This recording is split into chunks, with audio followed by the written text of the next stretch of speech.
desde que el ser humano aparece en la Tierra y se reúnen por primera vez dos parejas en torno a una hoguera cuando ya existe el fuego o antes, empiezan a establecerse normas de conducta. Normas que les dicen cómo se tienen que comportar unos con otros y empieza la división del trabajo. Unos se quedan en la aldea, otros salen a cazar, otros a pescar. Y esas normas van evolucionando. Ahí todavía no podemos decir que sea derecho. Son normas de conducta que están indiscriminadas. Hay normas que en la misma norma hay contenido religioso, con contenido social, moral, religioso, y todo es una mezcla y tenemos que evolucionar mucho. Aparecen otros códigos ya mucho más evolucionados, el de Hammurabi, fundamentalmente todas las normas judías, el decálogo, que son normas religiosas y son normas de comportamiento, pero también hay un contenido jurídico, hasta que llega a Roma. En Roma es cuando ya esas normas genéricas se empiezan a diferenciar y ya aparece el derecho con esas características de unas normas heterónomas dadas por una autoridad distintas que son coercibles, que tienen un contenido de justicia, etcétera.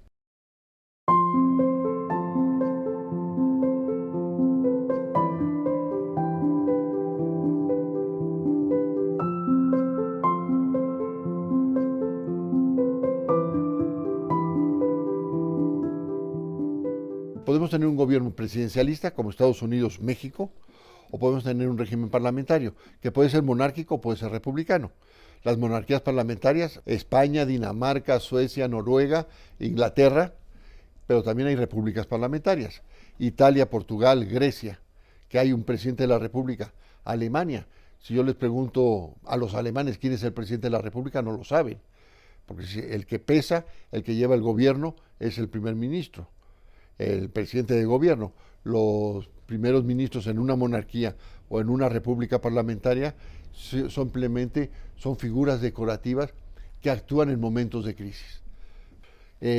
México optó, yo creo que de manera acertada, siempre por un régimen presidencialista. O sea, no hay esa dualidad de dos figuras al frente del Estado, jefe de Estado y jefe de gobierno, sino solo una, y que tiene todos los poderes. Desde un punto de vista teórico, de doctrina política, quizá un régimen parlamentario permite más la libertad de los ciudadanos y la participación ciudadana en la toma de decisiones. Pero para eso hay que tener una cultura política y una madurez política que le dé garantías al funcionamiento de un régimen parlamentario, que desgraciadamente nosotros no lo tenemos, ni muchos países europeos. Nosotros en Alemania, después de la Primera Guerra Mundial, la Constitución del Weimar, una magnífica constitución en su redacción, duró 2 años. En la Cuarta República Francesa, del año 44 al año 58, hasta la de Gaulle, no funcionó el régimen parlamentario, hubo que terminar con ella. La Segunda República Italiana, lo mismo. Entonces hay que tener una madurez y sobre todo una honestidad de las figuras políticas, de los actores políticos, que permitan ese juego y esa crítica permanente al funcionamiento del Ejecutivo.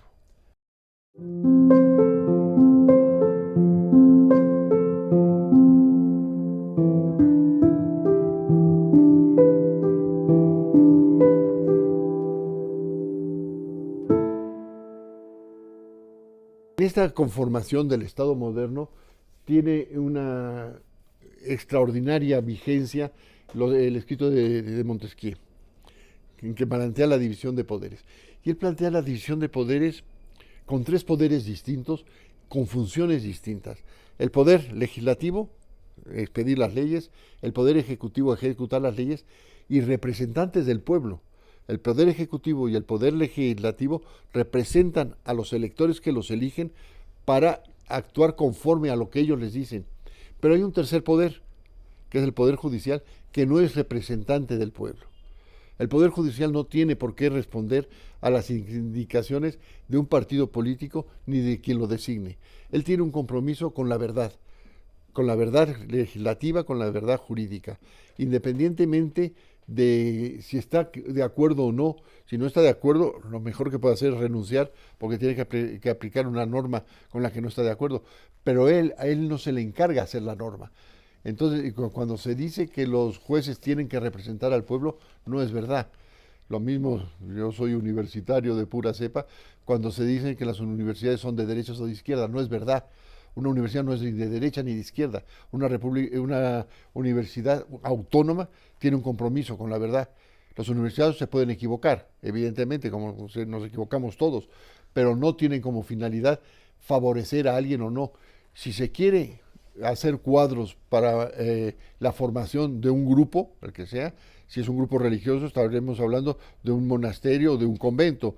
Si es un grupo financiero, estaremos hablando de una formación de especialistas en finanzas públicas. Si estamos hablando de funcionarios políticos, estaremos en un instituto de capacitación política. Pero una universidad autónoma solo tiene compromiso con la búsqueda inalcanzable de la verdad y con la transmisión de esos valores en los que uno cree, que pueden estar equivocados o no. Y lo mismo pasa con el Poder Judicial. El Poder Judicial no puede estar comprometido con nadie. Tiene que estar comprometido con la ley y con lo que los otros dos poderes le dicen en materia de la ley. Por eso la idea de Montesquieu yo creo que fue genial y se ha mantenido siempre. En México hubo un ejemplo en la Constitución del 47 de un cuarto poder, el Supremo Poder Conservador, que fue un fracaso. Habíamos tenido a lo largo de ese siglo, desde la independencia hasta el 47, peleas permanentes entre los tres poderes, el ejecutivo, legislativo y judicial. Golpes de Estado, intentonas de golpes de Estado, y entonces se pensó hacer un cuarto poder que resolviera los problemas entre los otros tres, que sirviera de moderador. Se llamó el Supremo Poder Conservador, de 5 personas que resolvían los problemas. Y lo único que pasó es que en el ring, en que había 4 luchadores, se incorporó otro más. Entonces fue una pelea permanente, pero entre 4 peleadores o luchadores. Yo creo que el equilibrio está perfectamente planteado y tiene una lógica apabullante. Y yo creo que es fundamental para el funcionamiento de un régimen democrático.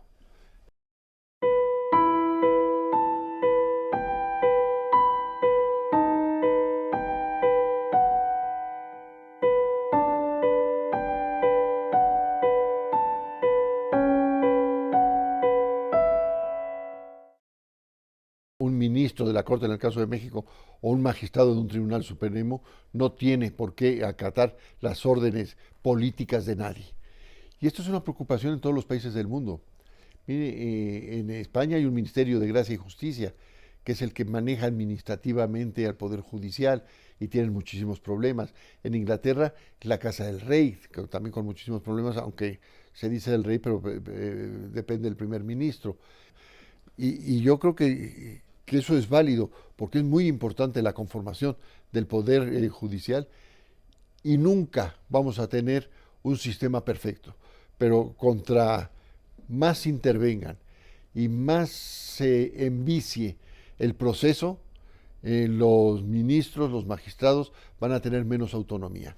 Si lo vamos a hacer por votación, los ministros, los magistrados, los jueces tienen un compromiso con quienes lo eligieron, evidentemente. Entonces, tienen que responder a eso.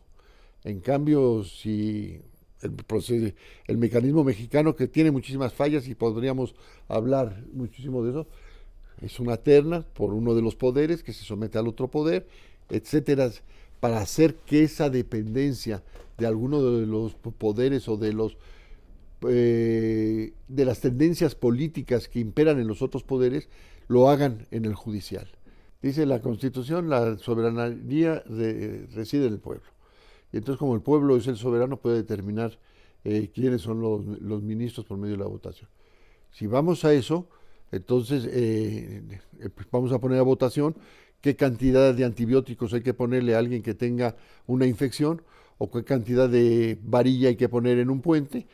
La democracia tiene una finalidad de elegir las autoridades en funciones muy claras. No, yo no pongo a votación a mis alumnos quién va a pasar y quién no va a pasar, aunque ellos sean parte de la soberanía nacional. Yo creo que es sacar de cauce un término que el artículo 3 constitucional, como está en la actualidad, es redactado por Torres Bodet, es magnífico. No es solamente una forma de gobierno, sino es un sistema de vida.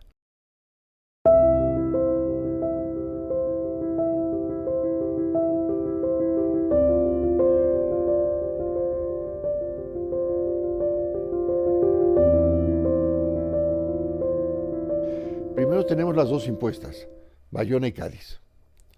Luego tenemos los textos preconstitucionales, que empezamos por el bando de Hidalgo de octubre, del 8 de octubre del 10 en Guadalajara, que termina con la esclavitud y con las alcabalas. No es una constitución, pero sí son dos disposiciones de una parte dogmática constitucional.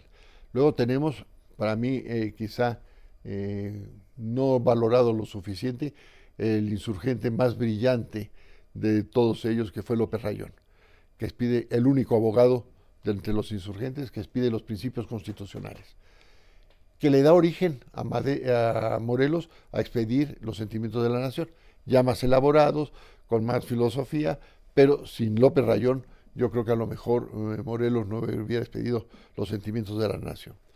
Luego tenemos los textos, bueno, tenemos las dos constituciones también preconstitucionales, que es Apatzingán y el Congreso de Chilpancingo.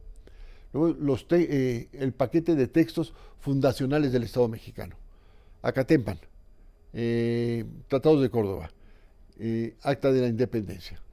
Luego tenemos la conformación del Estado mexicano. 24, 36, 47. Luego lo puede llamar usted constitución o no. Podemos considerar que fue una constitución no codificada, sino fueron leyes sueltas, las leyes de reforma. Porque ahí se habla de las leyes de reforma que separó la Iglesia y el Estado, y eso da la impresión de que lo que hicimos fue algo que Estados Unidos se separó, y no es así. Con las leyes de reforma, lo que hace el Estado es asumir la rectoría de la actividad de los ciudadanos, que estaban en manos de la Iglesia. No había actas de nacimiento, había fe de bautismo. No había acta de matrimonio, había el sacramento del matrimonio. No había acta de defunción, se podía uno enterrar en sagrado o no, según hubiera vivido usted o hubiera muerto. No había seguridad pública, ni todo estaba en manos de la Iglesia. Las grandes posesiones territoriales de manos muertas, todo eso lo terminan las leyes de reforma, y ese paquete de actividad particular que estaba en manos de la Iglesia pasa al Estado. Luego tenemos el Segundo Imperio y tenemos la Constitución del 57, que para mí es muy importante. La Constitución del 57 sería la segunda gran Constitución mexicana, porque para mí son 4 constituciones. Se promulga la del 57, la originaria, con características muy particulares. Es la única que tenemos, excepto las dos monárquicas, con una sola cámara. No hay Senado, solamente hay Cámara de Diputados. Cuando Juárez restaura la República, en el 62, modifica la Constitución e incluye las leyes de reforma. Muere Juárez y llega Lerdo. ¿Qué hace Lerdo? Se da cuenta del poder que tiene un Congreso con una sola cámara, y es mucho más fácil y manejable un Congreso con 2 cámaras. Restablece el Senado y restablece la vicepresidencia de la República. Llega Porfirio Díaz, ¿y qué hace? La reelección. Entonces aquí tenemos una constitución con 4 reformas trascendentales. Pero llegamos a la época de la Revolución. También toda clasificación es arbitraria. Yo sí clasifico la Revolución Mexicana en 4 grandes etapas. La etapa romántica, que va del 10 al 13 con Madero; la etapa bélica, que va del 13 al 16 con Carranza; la etapa jurídica del 16 al 20 y la del caudillismo del 20 al 40.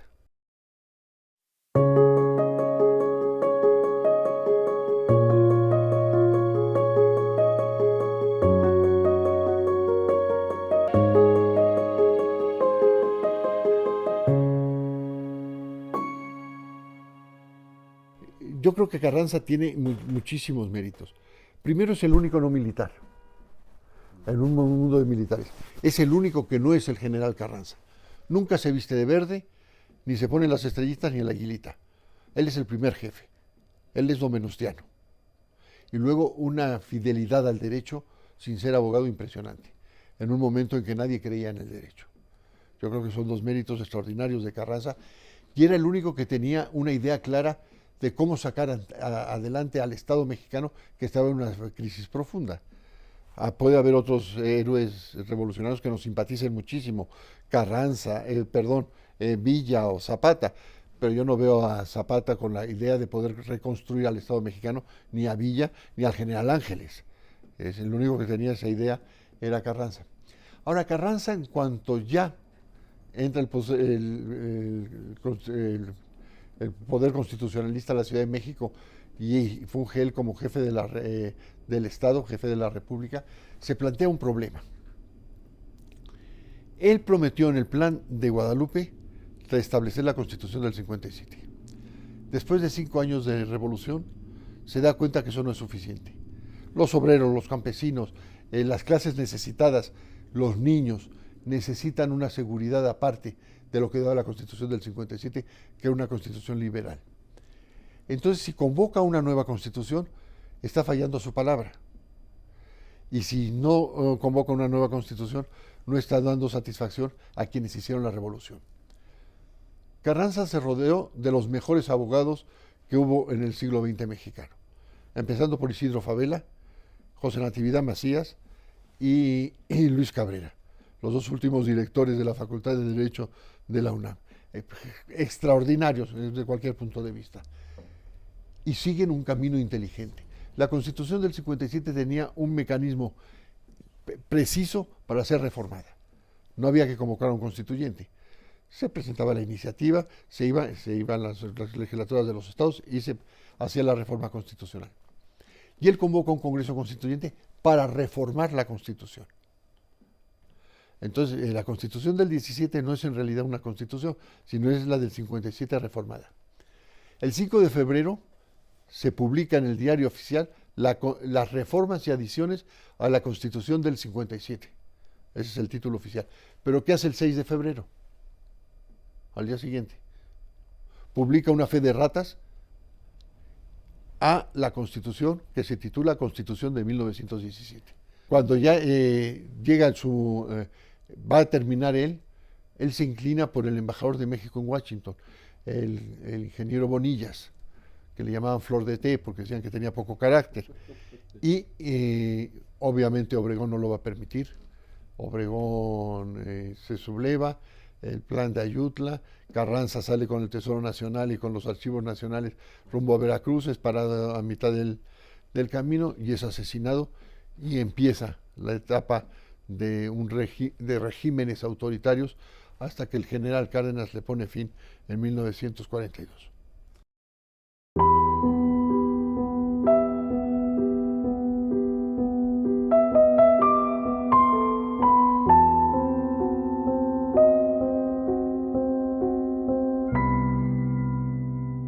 Yo creo que tenemos una magnífica Constitución, viable, viva y con una vida larguísima por delante. Con lo cual no quiero decir que se hayan hecho muchísimas reformas mal hechas, pero también se han hecho otras muy bien hechas. Darle el voto a la mujer, bajar la mayoría de edad, las garantías sociales, derecho del trabajo, muchísimas atribuciones que en el 17 no se pensaban que pudieran existir, energía atómica, cómputo, que se han tenido que ir incorporando. Ya hay análisis sobre las reformas, ya hay criterios doctrinales, ya hay criterios políticos, jurídicos sobre lo que han querido decir y ya están funcionando. Meterse a hacer una constitución bien redactada nos traería mucho más problemas que soluciones por tener una constitución bonita. No, yo no me inclinaría por eso. Yo creo que las decisiones fundamentales del Estado mexicano las tenemos. Todos, cuando refiero a todos, puede haber una minoría, queremos vivir en una república presidencialista, en una federación, con garantías individuales, con garantías sociales. Entonces no hay razón para una nueva constitución. Y una nueva constitución es mucho más que un texto escrito. La constitución es el eje de un sistema constitucional. Entonces tenemos el eje que es la Constitución, pero al lado de eso, sobre todo después de 100 años, tenemos sentencias de la Suprema Corte, interpretaciones académicas, interpretaciones jurídicas, interpretaciones legislativas, leyes de segundo o tercer grado que se han expedido en razón a la Constitución.